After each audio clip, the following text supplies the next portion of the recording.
मित्रों, जैसा कि हम जानते हैं कि अभी यह कालखंड का चौथा युग यानी कलयुग चल रहा है, जिसे हिंदू धर्म शास्त्रों में सबसे श्रापित युग बताया गया है।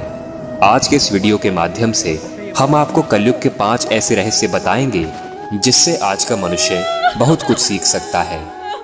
बात उस समय की है जब पांडवों को वनवास हो गया था। वनवास जाने से पहले पांडव ने भगवान श्री कृष्ण से पूछा था, हे श्री कृष्ण, अभी यह द्वापर का अंतकाल चल रहा है, आप हमें बताएं कि आने वाले कलयुग की चाल या गति कैसी होगी।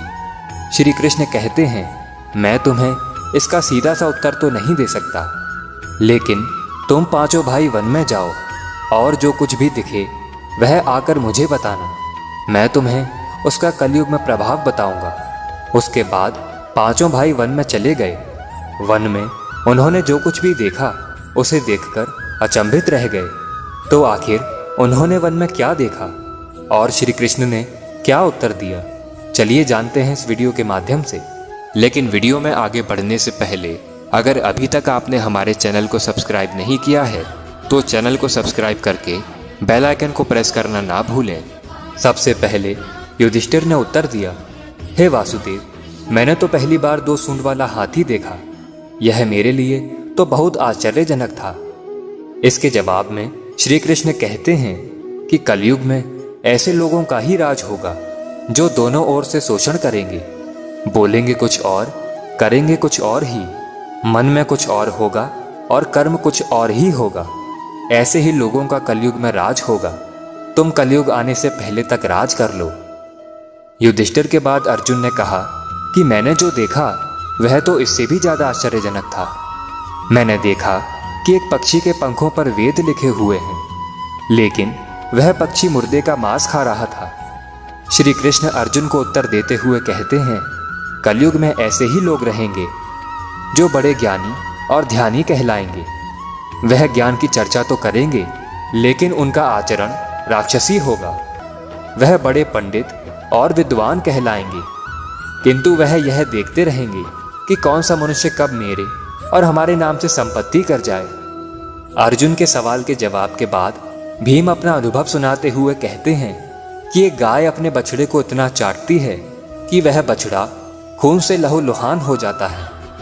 तब श्री कृष्ण कहते हैं कि कलयुग का मनुष्य शिशुपाल हो जाएगा।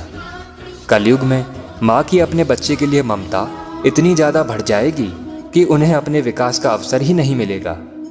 मोह माया में ही घर बर्बाद हो जाएंगे।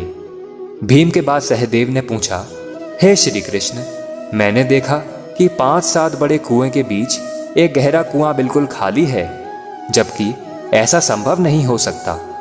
फिर श्री कृष्ण उत्तर देते हैं, कलयुग में लोग लड़के लड़की के विवाह में, मकान के उत्सवों में, छोटे बड़े उत्सवों में लाखों रुपए खर्च कर देंगे, परंतु पड़ोस में यदि कोई भूखा प्यासा मर रहा होगा तो यह नहीं देखेंगे कि उसका पेट भरा है या नहीं भरा है। उनका अपना ही सगा भूख से मर जाएगा और वह देखते रह जाएंगे। कहने का तात्पर्य यह है कि कलयुग में अन्न भंडार तो होंगे, परंतु लोग भूख से मर जाएंगे।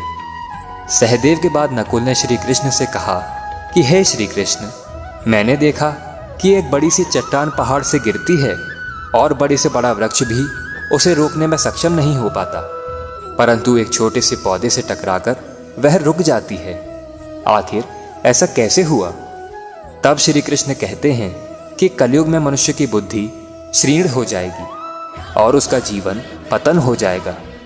उस पतन को धन और बड़े से बड़े सत्ता रूपी वृक्ष भी रोकने में सक्षम नहीं होंगे, किंतु हरि नाम का छोटा सा शब्द बोलने से मनुष्य जीवन का पतन रुक जाएगा।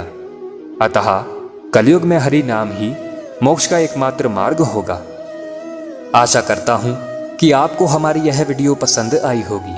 अगर पसंद आई है तो वीडियो को एक लाइक कर दीजिए एवं कमेंट में एक बार लिख दीजिए, जय श्री कृष्ण।